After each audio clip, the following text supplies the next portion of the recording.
kelemahan orang-orang sekarang ketika berbicara hukum, dia tidak tahu apa yang dibincangkan. Nah, sekarang misal, kita akan bertanya tentang maulid. Apa hukumnya maulid? Kita harus sepakati dulu apa itu maulid. Awas, ini penting ini. Banyak masalah yang muncul sekarang tapi tidak disepakati tentang ini. Banyak orang bahas tentang hukum musik. Hukum musik begini-begini. Begitu saya tanya apa itu musik, bingung dia jawab. Apa itu musik? Anda mesti sepakat dulu musik itu apa. Di zaman Nabi apa yang disebut dengan musik. Zaman sekarang apa yang disebut dengan musik. Ketika Nabi menyampaikan hukum musik, apa yang dimaksudkan oleh musik di situ. Kalau antum paham tentang definisinya, maka keluarkan turunan hukumnya. Maka lebih mengerti di situ. Nah sekarang maulid. Apa itu maulid? Ah, sekarang begini. Maulid atau maulud? Mana yang benar? Bukan Allahu a'lam, harus dicari kita. Mana maulid atau maulud? Antum sibuk menilai, ini maulid tidak benar. Oh, jadi yang benar maulud. Maulud juga tidak benar. Masya Allah. Apa maulid, apa maulud? Baik, lihat. Kalau disebutkan maulid, itu waktu kelahiran. Waktu kelahiran. Awas, hati-hati nih ya, hati-hati. Ada kemarin saya lihat tulisan begitu bersemangat. Masya Allah, panjang-panjang nulis, ternyata salah paham. Pahamnya salah. Ya. Maulid itu ulang tahun. Bukan. Bukan ulang tahun maulid itu. Bukan ulang tahun, bukan peringatan ulang tahun maulid itu. Ingat baik-baik. Kalau pakai peringatan itu pakai Id. Idul Milad. Ya, hari kelahiran, peringatan hari kelahiran, ulang tahun. Tapi kalau cuma maulid itu waktu kelahirannya. Awas, hati-hati ya. Hati-hati dalam memahami sesuatu. Kita masih detil dan jeli dalam memahaminya. Jadi kalau disebutkan maulid itu waktu kelahirannya. Kalau disebutkan maulud itu artinya bayi yang lahirnya. Bayinya yang dilahirkan. Nabinya. Kalau dalam konteks Nabi. Jadi kalau disandingkan dengan kalimat maulidun Nabi, artinya waktu lahirnya Nabi. Jelas ya? Kalau mauludun Nabi, maulud Nabi, itu artinya nabinya. Nabi yang dilahirkan. Jelas? Apa hukumnya maulid Nabi? Maulid Nabi nggak ada hukumnya. Karena waktu lahirnya Nabi. Bagaimana kita bisa melekatkan hukum pada waktu lahirnya Nabi? Lahirnya lahir. Jelas ya? Ustadz, apa hukumnya maulid Nabi? Antum kenapa? Apa hukumnya waktu lahirnya antum? Antum lahir apa hukumnya? Kapan antum lahir? Ustaz, kapan antum lahir? 11 September. Apa hukumnya? Apa hukumnya? Apa hukumnya saya lahir? Lahirnya lahir. Jelas ya? Apa hukumnya hari kelahiran? Hari kelahiran gak ada hukumnya. Yang melekat hukum itu bagaimana menyikapi hari kelahiran itu. Itu poinnya. Paham ya? Ketika ada perbuatan melekat kepadanya, maka di situ ada hukum. Maulud itu bayinya, berarti nabinya. Apa hukum maulud? Apa hukumnya nabi? Nabi yang lahir gak ada hukumnya. Jadi kalau Anda menolak maulud dengan pengertian seperti ini, maka Anda keluar dari Islam. Kalau dalam hukum seperti ini, saya menentang maulid Nabi, berarti Anda menentang kelahiran Nabi SAW. Saya menentang maulud Nabi, berarti Anda berhadapan dengan Nabi, Anda musuh Nabi. Jadi kalau Anda dimaksudkan dengan kata maulud dan maulid, Anda tidak bisa menentangnya, bisanya menerima. Saya menerima. Menerima. Kenapa? Karena dalam pengertian bahasa, maulid itu artinya waktu kelahiran.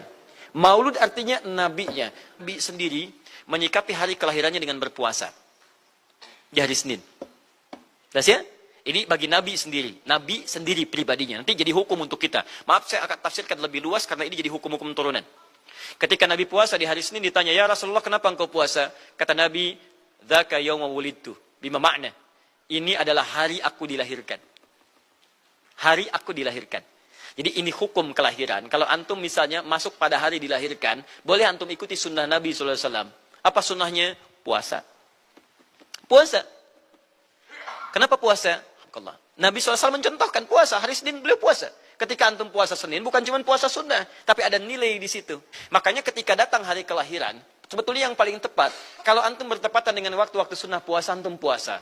Senin, antum puasa. Tapi kalau tidak bertepatan dengan waktu itu, hikmah puasa yang antum ambil, antum koreksi diri sampai dengan hari kelahiran itu, berapa banyak ibadah sudah antum kumpulkan, berapa maksiat antum harus tangisi. Itu hikmah terbesarnya.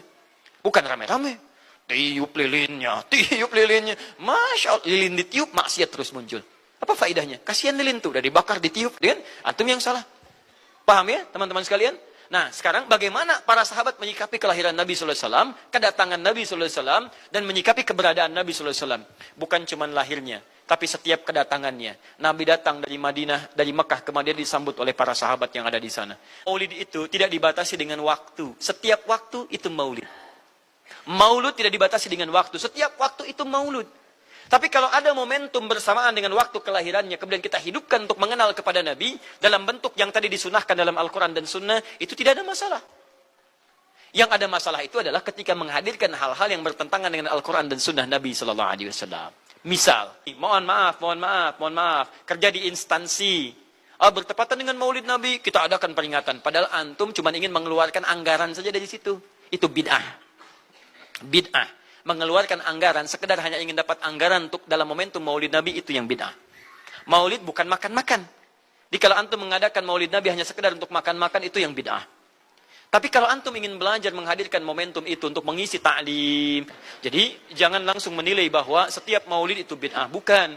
Kalau momentum itu ingin diisi dengan ta'lim, ingin memperkenalkan Nabi, ingin mengajarkan syariat-syariat Islam, maka itu tidak ada masalah. Jangan seketika, oh ini maulid bid'ah, Masya Allah. Antum tuh bid'ah dari kepala sampai kaki.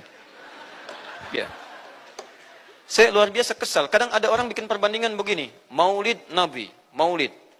Zaman Nabi tidak ada coret. Zaman sahabat tidak ada coret. Zaman tabi'in tidak ada coret. Zaman ini ada.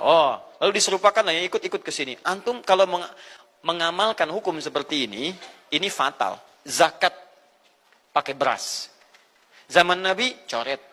Zaman sahabat coret. Ya, zaman tabi'in coret. Zaman ulama coret. Zaman antum ada bid'ah antum. Cara menyimpulkan hukum bukan seperti ini. Lihat turunannya, lihat dalilnya, lihat pemahamannya, lihat turunan-turunan fikihnya. Ya, bagaimana bisa zakat pakai beras jadi? Padahal contoh nggak ada. Dalil nggak spesifik. Ayo coba temukan. Nabi zakat pakai beras. Temukan.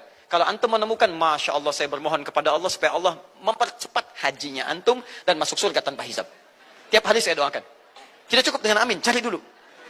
Cari di setiap hadis Nabi zakat pakai beras. Saya sampaikan pada antum, sampai kiamat kurang 2 hari, antum nggak akan temukan.